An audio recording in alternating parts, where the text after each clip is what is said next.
안녕하십니까. 저는 청주에 있는 관절병원인 마디사랑병원의 변재영 원장입니다. 지난주에 이어서 오늘은 스포츠 손상, 야외 활동으로 인해서 쉽게 올 수 있는 질환인 발목의 외측 불안정성에 대해서 말씀을 드리겠습니다. 아마 주위에서도 보면은 발목을 아파하는 분들이 꽤 많거든요. 근데 발목에 대한 외상은 본인이 기억을 할 수도 있지만 기억을 못하는 경우도 많고요. 그 이유는 누구나 이렇게 발목을 조금씩 삘 수 있지 않습니까?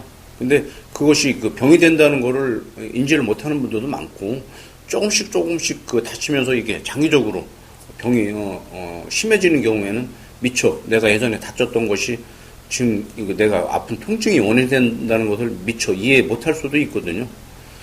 이렇게 발목이 장기적으로 오랫동안 이게 접질리거나 삐게 되면은 외측 불안정성이라고 하는 발목이 불안정해지는 거죠. 쉽게 얘기하면 그런 병이 생길 수가 있는데, 오늘은 발목 외측 불안정성에 대해서 어떻게 치료하는 것이 좋을까 소개를 해드리도록 하겠습니다. 우리가 이제 쉽게 발목이 삐었다고 그러는데, 이제 뭐 염좌라는 말도 쓰기도 하고 하는데, 접질렸다는 말도 쓰기도 하죠. 그런데 대부분의 이런 병들은 인대가 다치는 그런 상황이 되겠습니다. 인대는 뭐 고무줄 같이 힘줄 같이 이렇게 늘어날 수 있는 구조물들이 아니기 때문에 다치게 되면은 파열이 되고 끊어지는 그런 상황이 되는데, 사실 조금씩의 그 손상은 뭐 쉽게 회복이 되거나 안정을 하면은 다시 이제 나을 수가 있고 하는데, 만약에 인대가 심하게 끊어지는 그런 외상들이 있거나 반복적으로 인해서 인대가 끊어진다면은 그건 틀림없이 후유증이 남을 수가 있거든요. 대부분의 발목의 그 염좌는 지금 그림에서 보시는 바와 같이 발목이 이렇게 안쪽으로 꺾이게 됩니다. 그 이유는 뭐냐면은 안쪽보다 바깥쪽이 더 약한 이유도 있고, 대부분 이제 계단을 내려가거나 비탈기 같이 이렇게 발을 내디딜 때 발목 바깥쪽이 약해지는 상황이 되거든요. 그러다 보니까 체중이 실리게 되면 쉽게 발목이 안쪽으로 꺾이게 되면서 인대가 다치게 되겠습니다. 발목 그 바깥쪽에는 인대가 세 개가 있습니다. 앞쪽에 있는 것을 전거비인대, 중간에 있는 인대를 종비인대, 뒤쪽에 있는 인대를 후거비인대라고 하는데, 잠깐 그 그림을 보고 설명을 드리면은 이쪽 앞쪽에 있는 것이 전거비인대가 되겠고요. 중간이 종비인대, 뒤쪽에 있는 것이 후거비인대가 되는데, 보통 다치게 되면은 전거비인대가 제일 먼저 다치고요. 그 이후에 종비인대가 다치게 되는데, 사실 후거비인대까지 다치는 경우는 아주 심한 외상이 아니면 드물기 때문에 보통 전거비인대만 단독적으로 다치든지 아니면 종비인대까지 다치는 경우가 제일 흔하다고 이해하시면 될 것 같습니다. 만약에 이런 발목에 인대가 파열이 돼서 장기적으로 가게 되면 불안정성이 온다고 말씀을 드렸는데, 이런 불안정성이 오게 되면 이제 또 어떤 문제가 오게 되면 관절염이 오기 시작합니다. 근데 관절염이라는 것은 우리가 알고 있기로는 나이가 먹어서 늙어서 노화와 관련돼서 되는 것이 관절염이지만은, 발목은 다른 관절하고 다르게 이런 불안정성이 되면 10대 후반 20대부터도 관절염이 좀 올 수가 있고, 그 대표적인 소견들이 뼈가 자라는 것인데, 지금 보시는 엑스레이를 보시면은 원안에 그 발목 안쪽에도 뼈가 많이 자라 있고요. 옆에 보시는 그림에서 봐도 발목 앞쪽에서도 뼈가 자라 있는데, 이렇게 뼈가 자라게 되면은 아무래도 움직이게 되면은 뼈가 이렇게 부딪히지 않겠습니까? 그러게 되면은 그런 부딪히는 동작에서는 통증도 심하게 올 수도 있고, 이제 그런 게 운동이나 일이 반복적으로 되면은 꼭 일을 하거나 운동을 하면은 많이 불편한 통증을 일으킬 수가 있게 되겠죠. 만약에 뼈가 양쪽에서 자란다면은 발목을 구부리고 펼 때 그 운동 범위가 제한이 오는 경우도 있으니까, 만약에 발목에 통증이 있고 운동이 제한이 있고 특별한 상황에서 발목이 아프다, 그런 경우가 있다면은 혹시 내가 발목에 불안정성이 아닐까 의심을 해볼 수 있을 것 같습니다. 이런 상황이 되면은 일단은 이제 정확한 진단을 하는 것이 중요할 것 같은데, 저희 병원에서는 대표적으로 시행하는 검사가 두 가지가 있습니다. 하나는 인대 부하 검사라는 것인데, 이것은 엑스레이 촬영을 통해서 인대가 파열됐다면 그 간격이 벌어지지 않겠습니까? 그것을 확인하는 검사가 되겠고요. 또 한 가지 검사는 정밀 검사로서 MRA가 있습니다. MRA는 MRI보다는 좀 더 정밀한 검사가 되겠고, MRI에서 미처 보이지 않는 관절 내 손상을 좀 더 정확하게 진단하고 확인할 수가 있어서 저희 병원에서는 MRA 검사를 주로 발목에 많이 시행을 하고 있습니다. 먼저 인대 부하 검사를 말씀을 드리면은 다른 말로는 이제 텔로스 부하 검사라고 하는데 잠깐 그림을 보겠습니다. 지금 그 보시는 사진이 이런 텔로스 부하 검사가 되겠습니다. 그림에서 보시는 바와 같이 발목을 일정한 방향으로 이제 기계를 이용해서 힘을 줘서 밀게 되겠습니다. 만약에 그 밀리는 방향에 인대가 손상이 됐다면 간격이 벌어지게 되겠죠. 지금 보시는 엑스레이에서도 왼쪽의 간격이 오른쪽에 비해서 더 넓어진 것을 볼 수가 있거든요. 그렇기 때문에 이 환자 같은 경우에는 전거비 인대가 파열됐다는 것을 이 검사를 통해서 어느 정도 확인할 수가 있고요. 이것은 이제 발목을 안쪽으로 꺾으면서 시행하는 텔로스 인대 부하 검사가 되는데 이 사진에서도 마찬가지로 왼쪽에서 보시면 오른쪽에 비해서 이 바깥쪽에 그 관절의 그 간격이 많이 벌어지는 것을 볼 수 있지 않습니까? 이렇게 되면 이 환자는 종비인대가 파열되어 있구나, 기능을 못하는구나 이렇게 진단을 할 수가 있습니다. 앞서 말씀드렸듯이 MRA라는 검사를 촬영을 해서 이제 정밀 검사를 한다고 말씀을 드렸는데 사실 발목은 MRI를 가지고 진단이 잘 안 되는 경우가 흔합니다. 그 이유는 뭐냐면은 발목에 있는 인대들이 비교적 얇고 가늘기 때문에 MRI를 통해서는 잘 안 보이는 경우도 있고요. 그래서 저희들은 이제 MRA 검사를 하고 있고, 더군다나 이제 MRA 촬영을 할 때 저희가 이제 조영제를 넣게 되면은 관절 안에 조그만 손상까지도 확인할 수가 있기 때문에 그런 의미에서 MRA 검사는 상당히 발목 이런 불안정성에 진단을 하는데 좋은 검사라고 생각이 듭니다. 지금 원 안에 그 보이는 것이 정거비 인대하고 종비 인대가 파열된 MRA 사진이 되는데, 보통 이제 이런 상황이 되면 발목에 막도 일단 파열이기 때문에 약이 새 나가서 그 주위가 하얗게 보이는 것을 볼 수가 있거든요. 지금 보시는 MRA 사진 상에서도 파열된 인대도 확인이 되지만은 조영제가 새 나가서 하얗게 보이는 것을 볼 수 있기 때문에 이 환자는 심한 손상이 있었구나라는 것을 알 수가 있습니다. 이런 불안정성이 이제 장기적으로 반복이 되다 보면 관절 안에 있는 연골들도 손상이 당연히 올 수 있겠죠. 그렇게 되면은 관절 안에 있는 연골들이 떨어져 나가거나 손상이 오는 경우가 있는데, 사실 이런 관절 연골 손상이 오게 되면은 상당한 후유증이 남을 수 있기 때문에 만약에 이런 연골 손상이 있다면 적극적인 치료가 필요한 그런 상황이 되겠습니다.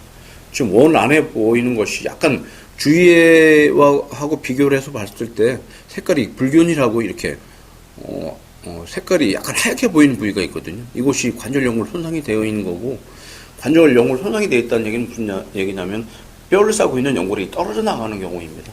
쉽게 도로에 깔아놓은 아스팔트 같은 것들이 떨어져 나가는 상황하고 쉽게 이해를 하실 수 있을 것 같아요.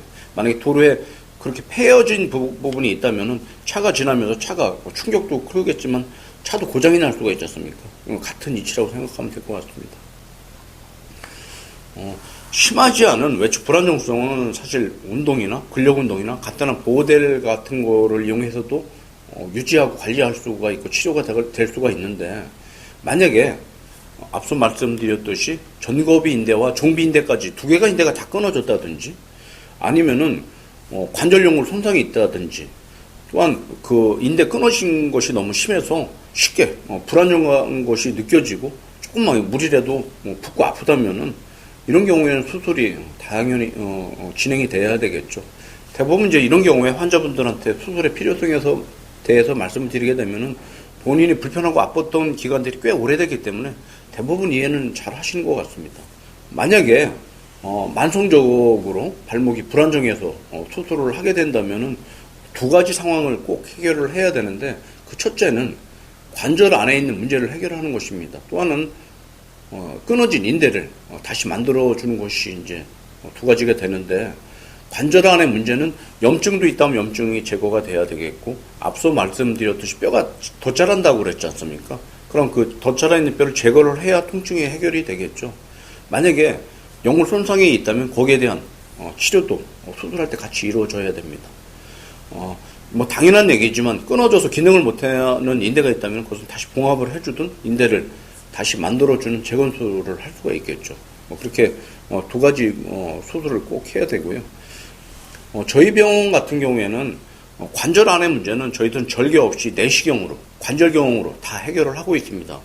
지금 보시는 동영상은 자라있는 골극을 내시경을 이용해서 제거하고 갈아내는 동영상을 보고 계시는데, 이렇게 자라있는 뼈를 제거함으로 인해서 수술 후에 수술하기 전에 충돌이 되면서 생겼던 통증이 해결될 수가 당연히 있겠죠.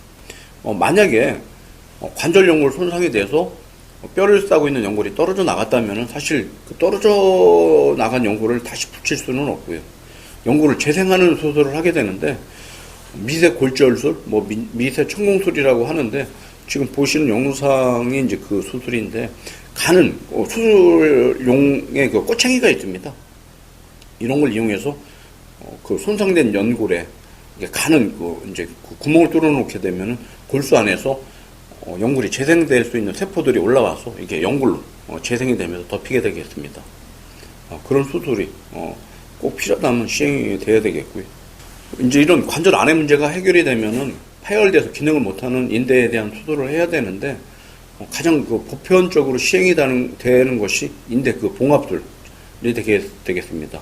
보통 봉합을 하는 방법도 몇 가지가 있긴 한데, 저 같은 경우에는 가는 비흡수성 봉합사를 이용해서 보통 7가닥, 8가닥 정도의 실을 이용해서 촘촘하게 저희들은 봉합을 하기 때문에 수술 후에 결과도 좋고 재발도 안 되고, 설령 이런 또 다른 외상이 있다고 하더라도 충분히 외상으로부터 인대를 보호해 줄 수 있는 좋은 수술법이라고 저는 생각해서 시행을 하고 있고, 좋은 결과를 또한 얻고 있습니다.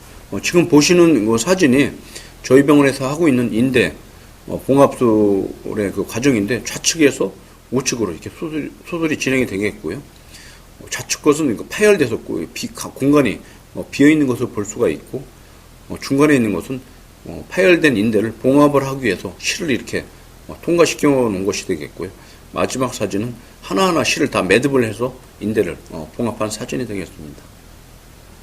마지막 수술이 끝나고 나서 찍은 사진을 보시는데, 저희가 하는 수술법은 그렇게 절개가 크지 않고 비교적 흉터도 많이 남지 않는 그런 절개 방법을 이용하고 있습니다.